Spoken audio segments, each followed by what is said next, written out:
Selamat pagi, Bapak Ibu, teman-teman semua. Perkenalkan, saya Ritus Pandi dari UPBJJ Bogor. Pada kesempatan ini, saya akan mempresentasikan hasil tugas tutorial yang kedua dengan tema studi komparatif isu gender dalam pendidikan dasar di berbagai negara. Fokus utama saya adalah bagaimana kesetaraan gender dibangun dalam pendidikan dasar, baik di Indonesia maupun di negara lain. Pendidikan dasar merupakan fondasi pembentukan karakter dan nilai sosial anak. Namun, masih sering kita temui ketimpangan gender. Misalnya, anak laki-laki lebih sering diajak aktif di kelas, sedangkan anak perempuan cenderung pasif atau dianggap kurang kuat dalam pelajaran tertentu. Fenomena ini bukan hanya terjadi di Indonesia, tetapi juga di banyak negara lain. Karena itu, penting bagi kita mempelajari bagaimana sistem pendidikan di berbagai negara mengatasi bias gender, agar kita bisa mengambil pelajaran yang relevan untuk konteks Indonesia.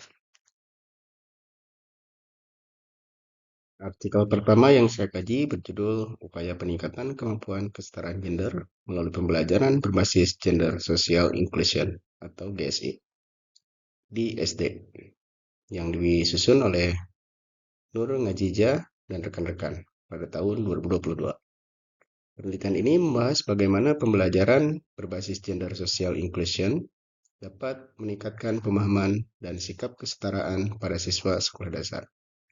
Pendekatan GSI membuat guru sadar akan pentingnya memberi kesempatan yang sama pada siswa laki-laki dan perempuan, baik dalam tugas, diskusi, maupun peran di kelas.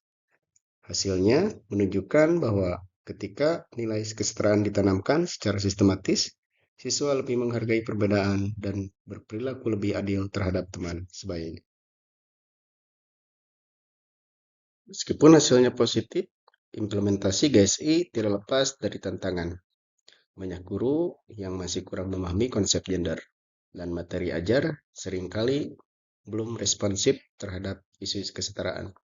Selain itu, budaya masyarakat yang masih memegang stereotip laki-laki kuat, perempuan lembut, sehingga menjadi penghalang.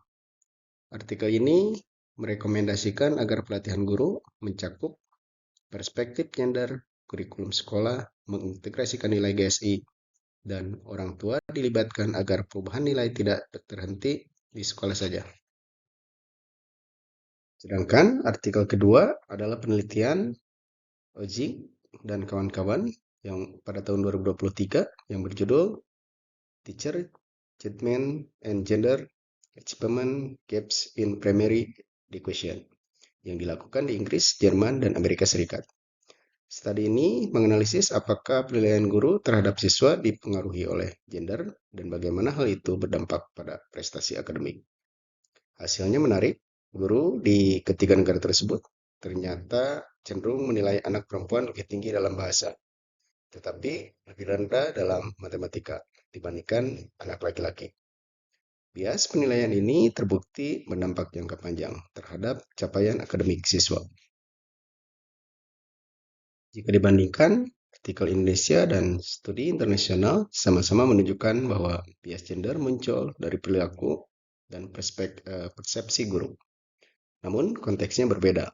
Di Indonesia, masalahnya lebih pada kurangnya pemahaman dan pelatihan guru dalam penerapan pembelajaran inklusif. Sementara di negara maju, bias muncul secara halus dalam bentuk penilaian dan ekspektasi akademik. Artinya, meskipun sistem pendidikan mereka sudah maju, faktor sosial budaya tetap berpengaruh terhadap cara guru memperlakukan siswa berdasarkan gender. Kemudian, kedua artikel ini sangat relevan dengan materi MPDR 5302 karena menunjukkan pentingnya pendekatan komparatif dalam memahami kebijakan dan praktik pendidikan. Melalui studi lintas negara, kita bisa melihat bahwa solusi tidak bisa disalin begitu saja. Konteks sosial, budaya, dan kebijakan pendidikan sangat mempengaruhi hasil. Modul MPDR 5302 menekankan bahwa pembelajaran dari negara lain harus disesuaikan dengan kondisi lokal, bukan ditiru secara mentah. Dari pengalaman saya di sekolah dasar, masih terlihat perbedaan perlakuan antara laki-laki dan perempuan. Anak laki-laki sering dipuji karena aktif, sementara anak perempuan dianggap lebih pantas, diam, dan rapi. Melalui pemahaman GSI, saya menyadari bahwa guru memiliki peran besar dalam membentuk kesadaran kesetaraan sejak dini. Saya berusaha menerapkan kegiatan pembelajaran kolaboratif, tugas kelompok campuran, dan memberi kesempatan yang sama bagi semua siswa untuk tampil dan memimpin. Langkah kecil ini sejalan dengan semangat GSI dan dapat membantu mengurangi bias di ruang kelas. Dari kedua penelitian dapat disimpulkan, yang pertama, isi gender dalam pendidikan dasar bersifat global dan kompleks. Kemudian yang kedua, baik di Indonesia maupun di negara maju, bias guru menjadi faktor penting yang mempengaruhi kesetaraan kesempatan belajar.